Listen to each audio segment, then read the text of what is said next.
In this lesson, our topic is about quadratic functions.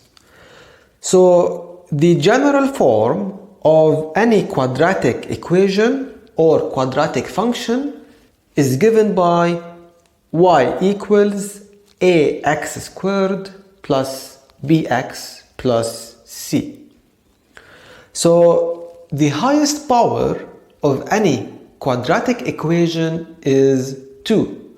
So if the highest power is 1, then the equation is a linear equation. If the highest power is 3, then the equation is a cubic equation. While if the highest power is 2, then the equation is a quadratic equation. So this is one way of checking whether the equation that is given to you is a quadratic equation or not. So if the highest power is 2, then definitely your equation is a quadratic equation. So the coefficient of x squared is known as a, the coefficient of x is b, and c is a constant. So a, b, and c are all constants or numbers to be found. Now the general shape of any quadratic function is a parabola. So the parabola could be or could have this shape or this shape. Now if the coefficient of x squared, which is a, is positive or greater than 0, then the shape is like that.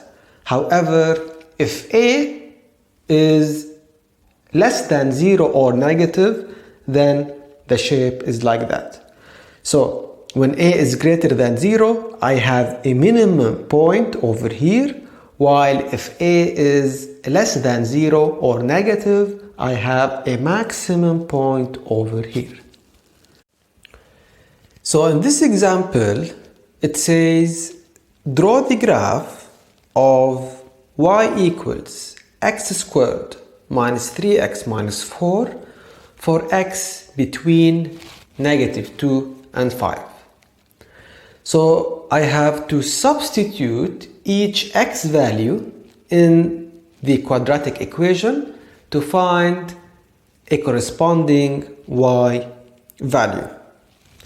So x is negative 2, negative 1, 0, 1, 2, 3, 4, and 5.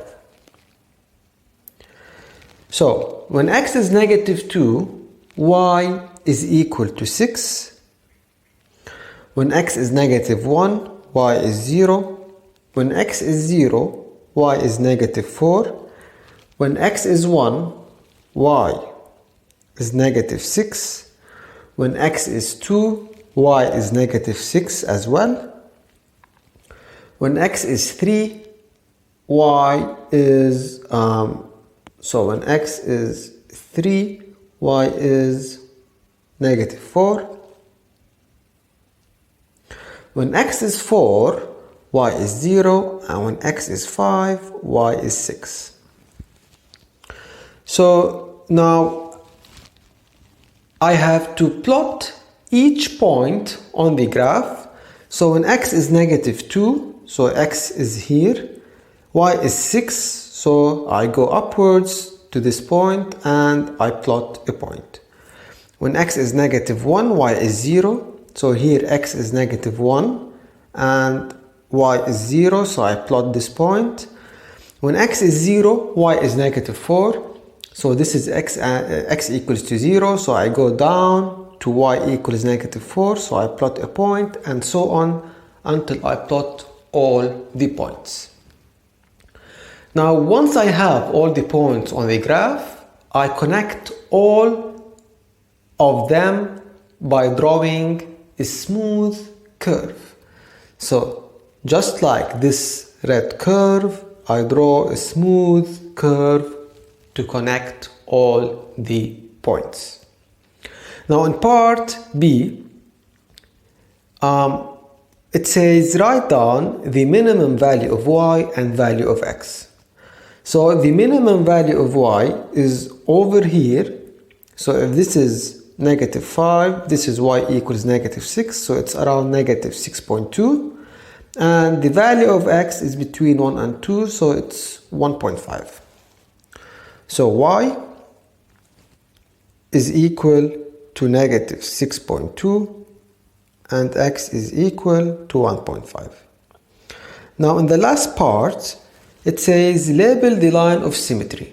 So as you all know, a line of symmetry is any line that cuts the graph into two symmetrical parts or two equal parts. So for this graph, the line of symmetry will be at x equals 1.5, so it's over here because it divides my graph into two symmetrical parts. So x equals 1.5 is my line of symmetry.